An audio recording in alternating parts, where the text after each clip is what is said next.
Fala galera, beleza? Vou dar uma dica muito rápida para vocês.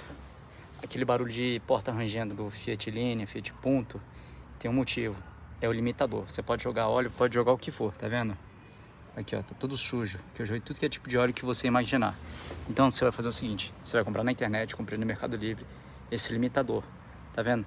Tem algumas pecinhas nele que estão quebradas, então você vai tirar aqui, o parafuso daqui, essa tampinha daqui, dois parafusos aqui, os parafusos aqui embaixo, tirar a presilha, rasgar um pouco aquela vedação para você poder passar e vai trocar, tá vendo? Aqui o novo. Então, ó, acabou o barulho. Galera, só passando aqui para lembrar para vocês que existem outros 3 parafusos, viu? É esse aqui, ó. Dois aqui e um aqui. Não esquece, viu? Tirar os parafusos.